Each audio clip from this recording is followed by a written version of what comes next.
Kalau kasih saran ke orang untuk hemat, investasi, nabung, itu bakalan setengah mati lah. Lagian orang bodoh juga tahu kok dia harus ngelakuin itu, nabung. Orang bodoh juga tahu kok dia harus nabung, dia harus hemat, dia harus investasi. Jadi di video kali ini gue mau share, kalau lu emang udah nggak tahan untuk buang duit, kalau lu emang udah nggak tahan untuk pamer, kalau lu udah emang nggak tahan buat cari validasi, apalagi kalau temen sosial lu tuh banyak banget, setidaknya buang duitnya tuh yang berguna dikit lah buat diri lu ke depan. Ini gua udah kumpulin beberapa pembelian dalam hidup gua yang gua buang duit tapi untuk kesenangan. Tapi itu berguna ketika gua connect the dots, ketika gua connect the puzzle untuk fase hidup gua berikutnya. Oh, ternyata buang duit di situ lumayan oke ya, nggak kebuang percuma gitu, nggak sia-sia. Pasti lu seneng kan kalau disuruh buang duit atau belanja. Tapi sebelum gua mulai, notes keras. Video ini bukan untuk elu yang bulanannya masih ngepas, yang tanggal 20 saldo di bank udah nol. Atau buat lu yang masih banyak cicilan hutang konsumtif. Jangan nonton video ini kalau lu masih kayak gitu, karena nggak akan relate ke lu. Malahan kalau lu lakuin malah lu jadi tambah parah. Jadi kalau nanti video ini dipotong-potong di TikTok terus banyak yang hujat gue karena gue suruh ABC, lu suruh nonton video lengkapnya di YouTube ini ya. Yang pertama, pergi ke luar negeri, Singapura, 2-3 hari aja cukup. Jadi lu mulai terbuka dengan standar orang negara maju tuh gimana, dengan MRT-nya atau busnya gimana, transumnya yang on time-nya mereka kayak gimana, dengan kebersihan di sana, kedisiplinan orangnya di sana, dari antrinya, sampai lu kalau naik eskalator aja tuh, kalau lu nggak jalan, kan lu eskalator biasa suka diem tuh. Kalau lu nggak jalan, itu tuh harusnya di sebelah kiri. Kalau di sini kan lu naik eskalator, lu mau diem aja juga ada yang di kiri, ada yang di kanan. Itu tuh mereka kalau diem, ya udah di eskalator di sebelah kiri semua. Biar kalau lu yang mau buru-buru jalan ngebut di eskalatornya, kan ada orang di eskalator tapi mau jalan itu di kanan. Jadi tuh terus bisa jalan terus. Kalau di sini kan ada yang di kiri, ada yang di kanan.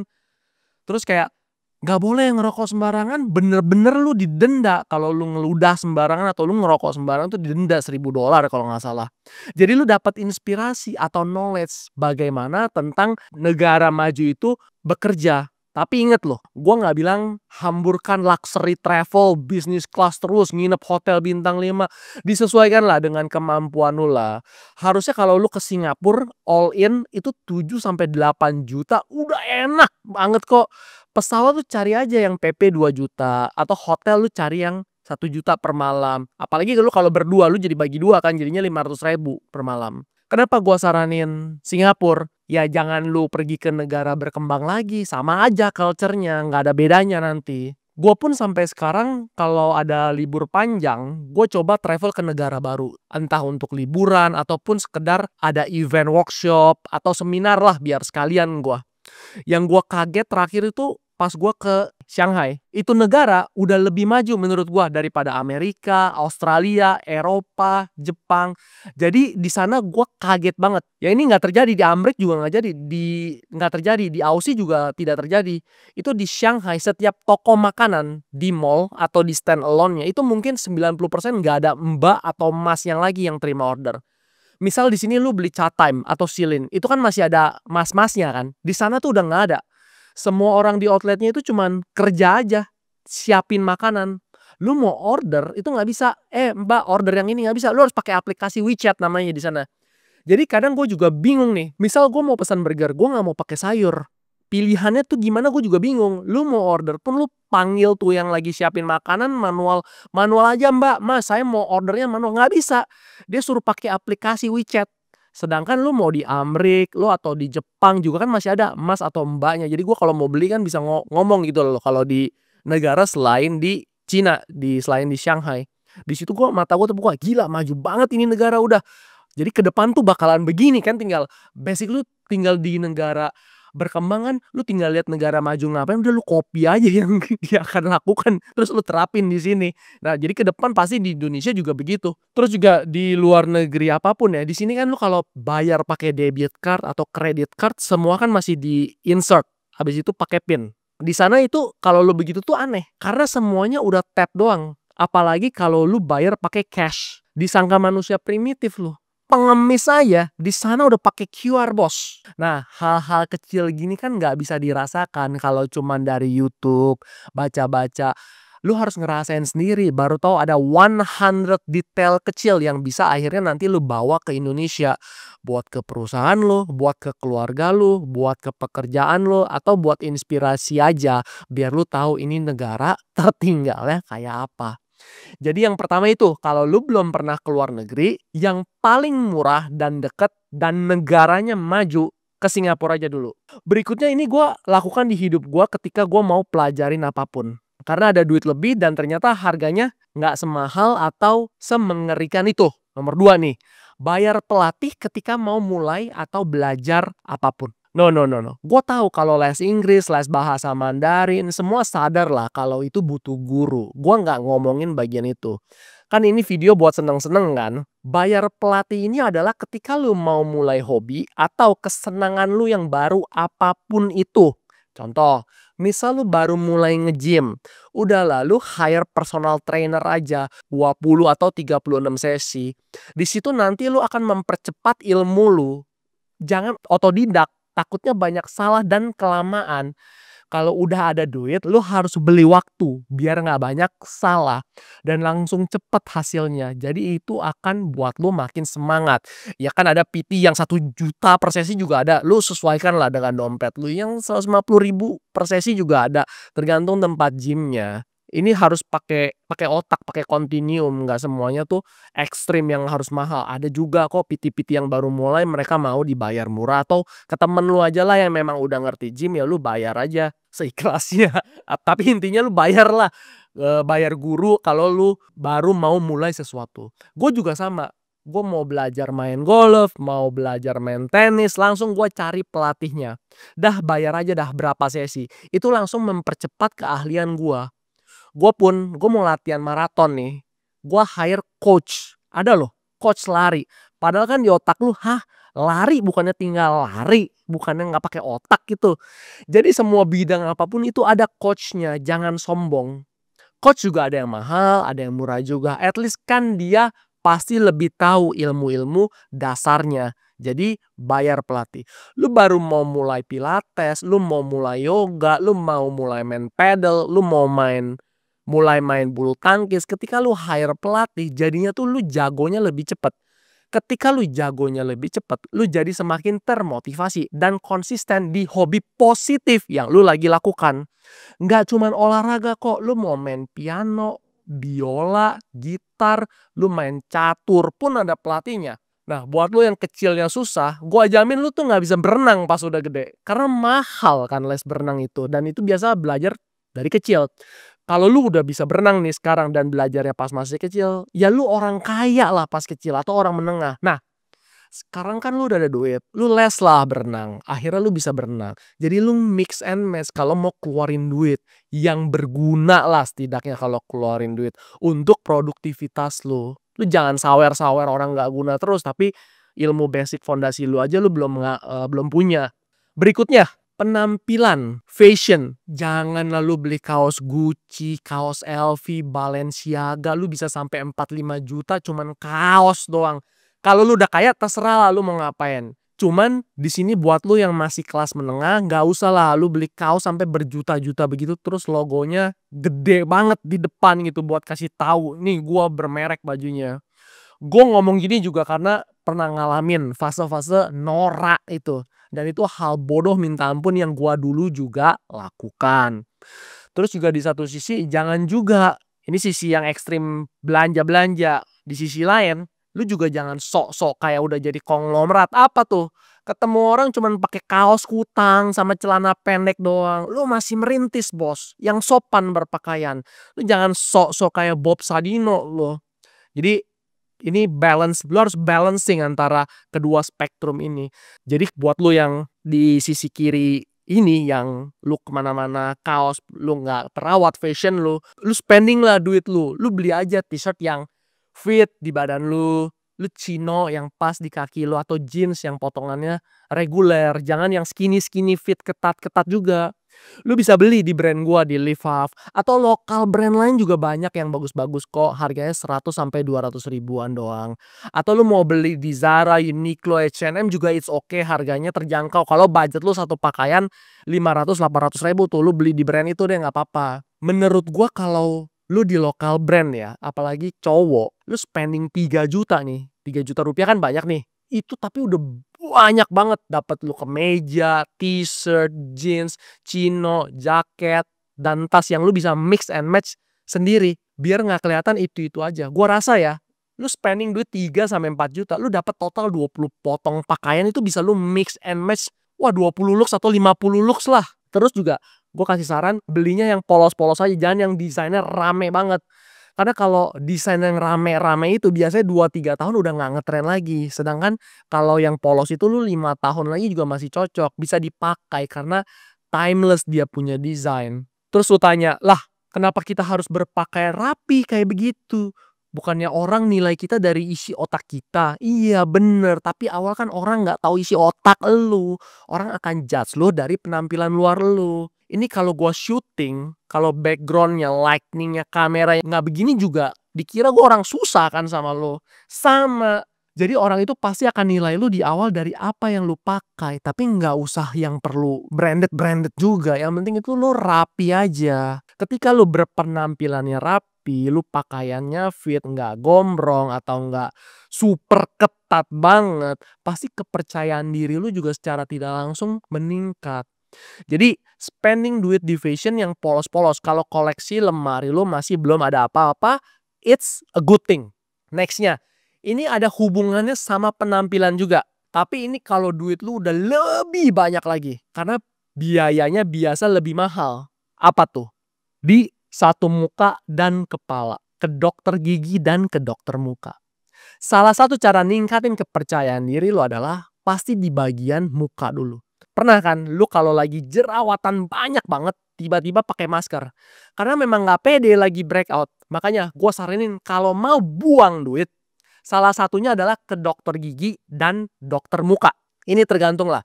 Tiap orang beda-beda. Lu lebih hancur di gigi lu atau di muka lu. Cuman kalau gue benerin gigi gue dulu. Apa aja tuh? Kalau lu tahu ada bolong, lu tambel benerin biar nggak bau mulut lu. Karena kalau bolong nggak lu benerin, itu lama-lama kena syaraf dan biayanya jadi 10 kali lebih mahal. Nah, lu ada duit, udah lu tambel gigi lu semua. Setelah itu ada duit lagi, mulailah lu bersihin karang gigi lu. Paling berapa duit sih? Keluar duit 500 ribu, 600 ribu, tapi buat 6 bulan atau 1 tahun sekali. Lakukanlah biar gigi lu bersih. Terus lu ada duit lagi nih, terus gigi lu tuh posisinya berantakan, udahlah lu pasang kawat gigi aja biar lebih rapi. Atau kalau gigi lu udah rapi ya udah dirawat aja. Gue nggak sampai veneer yang bikin gigi super putih, soalnya gue lihat terlalu fake lah kalau itu. Jadi gue cuman tambel kalau ada bolong, terus gue bersihin karang gigi gue 8 sampai 12 bulan sekali. Gigi gue tuh nggak putih, tapi nggak kuning banget juga kan. Kelihatan lah gigi terawat atau gigi sehat. Kalau ada dokter gigi yang nonton ini, bisa judge lah gigi gua kayak gimana. Lu ada duit lagi, terus lu mau buang duit, terus muka lu jerawatan, lu carilah mulai dokter muka. Tanya kenapa nih jerawatan, apakah sabunnya, apakah skincare-nya gua salah, apakah krimnya gua salah, harus diapain. Karena menurut gua daripada buang duit terus di skincare, mendingan lu langsung ke dokter muka. Jadi langsung tahu penyebab utamanya apa dan gak nebak-nebak lagi. Ini buktinya muka gua yang nggak kinclong kayak dokter skincare atau nggak bersih-bersih amat lah, tapi kelihatan lah terawat, nggak malu-maluin amat. Jerawat ada lah 1 2 mah, nggak sempurna juga, tapi kan lumayan sehat kulit muka gua. Ya udah tergantung dokter, nanti mereka ada caranya masing-masing. Jadi lu jangan tunggu sampai bopeng parah baru ke dokter. Nanti benerinnya tuh setengah mati. Terus biasanya kalau udah bopeng bisa jadi cacat permanen. Sayang kan, daripada duitnya lu pakai buat party minum alkohol nggak jelas, mendingan lu pakai duitnya buat kayak begini-begini yang gua kasih saran ke lu supaya hidup lu lebih baik dan lebih bagus dan lebih produktif. Pembelian berikutnya yang terbaik waktu lu kelas menengah adalah alat-alat penunjang kerja. Kalau lu seorang freelancer kreatif, kerjaan lu kan banyak urusan dengan laptop, kamera, lensa, ya udah lu belilah yang lebih bagus lagi, yang bisa lebih menghasilkan lagi nantinya. Karena kan kualitasnya naik, entah dari fotonya atau gambarnya. Itu yang gue lakukan pas dulu ngebangun ini company. Kamera gue beli sampai 60 juta, lensanya sampai yang 30 juta. Udah beli itu semua gue lupa kalau speknya udah tinggi, komputernya juga yang ngedit nggak bisa yang 20 atau 30 juta, pasti harus yang 50 juta ke atas. Kalau nggak nge-hang ngeditnya. Ada duit lagi lu benerin lagi kalau lu pengusaha gimana biar tim lu kerjanya enak semua. Mejanya gue benerin, bangkunya gue benerin. Karena di diri gue juga gue ngerasain kalau alat penunjang kerjanya nggak enak, kerja juga jadi nggak optimal. Ini aja bangku gua upgrade ke Herman Miller. Tapi tergantung fase lu lah. Yang jelas lu harus get the point di sini. Selalu ada level-level berikutnya. Jadi kalau buang duit tuh ya di level-level yang bisa buat kerja lu tambah rajin, tambah semangat, tambah bagus. Atau lu beli software langganan bulanan apapun itu yang bisa jadi penunjang pekerjaan lu. Pakai ChatGPT yang berbayar atau banyaklah software AI sekarang, nggak cuman ChatGPT yang bisa membantu pekerjaan lu lebih efisien dan lebih efektif. Misalnya ada Canva Pro, CapCut Pro, atau Grammarly buat cek grammar lu, Loom buat record monitor, atau Adobe Firefly. Atau lu banyak waktu luang sekarang di luar jam kerja, tapi lu tahu Inggris lu ngepas-ngepas. Ya udah lu les Inggris lah, itu kan penunjang kerja buat tambahin income lu nanti karena lu lebih ngerti bahasa Inggris. Akhirnya referensi dari luar negeri yang lebih bagus-bagus lu dapet, akhirnya lu bisa buat pekerjaan lu. Atau kalau lu freelancer kayak makeup artist atau tukang gunting rambut, kalau mau buang duit ya udah lu beli alat yang lebih bagus lagi, gunting yang lebih bagus lagi, atau alat-alat makeup yang lebih bagus lagi. Akhirnya nanti harga lu di pasaran tuh naik perlahan demi perlahan karena customer lu tuh ngerasain benefitnya. Atau lu ikut sertifikasi lagi, belajar lagi. Jangan sombong, jangan pernah berhenti belajar. Pasti ada kan MUA atau makeup artist atau role model lu di bidang lu yang lu impikan. Belajar lagi sana. Kalau lu editor, alat penunjang kerja misalkan udah disediain kantor, ya udah sana lu belajar color grading. Ke siapa kek, cari aja. Itu kan akhirnya nanti ilmu lu nambah, skills lu nambah. Jadi di sini gue mau tekenin, bukan hanya alat penunjang kerja, tapi pelatihan atau sertifikasi yang bisa buat value lu lebih lagi. Karena sertifikasi itu berguna untuk output pekerjaan lo. Ingat loh, bukan karena sertifikasinya atau piagamnya, tapi karena lu ikut pelatihan tersebut, akhirnya output pekerjaan lu tuh lebih bagus. Orang itu kebanyakan nggak peduli sertifikat lu apa, customer lu itu cuman peduli outputnya. Gua pakai lu, hasilnya lebih bagus apa enggak? That's it. Nah, cara biar jadi hasil lu lebih bagus kan ikut pelatihan-pelatihan seperti itu, salah satunya. Pembelian terakhir ini mungkin akan sangat sedikit yang relate buat yang nonton. Pas gue nulis skrip pembelian terakhir ini gue juga mikir, gue masukin atau enggak, tapi gue masukin aja lah. Karena gue pas ngecek itu audiens gue ternyata bisa dibilang 50% pengusaha middle yang udah naik, pengusaha yang udah ada duit. Makanya view-nya kecil-kecil kan, karena very niche YouTube channel gue ini. Nah, buat lu yang belum relate nih, yang pembelian terakhir ini, gak apa-apa, suatu saat lu juga pasti akan ngerti.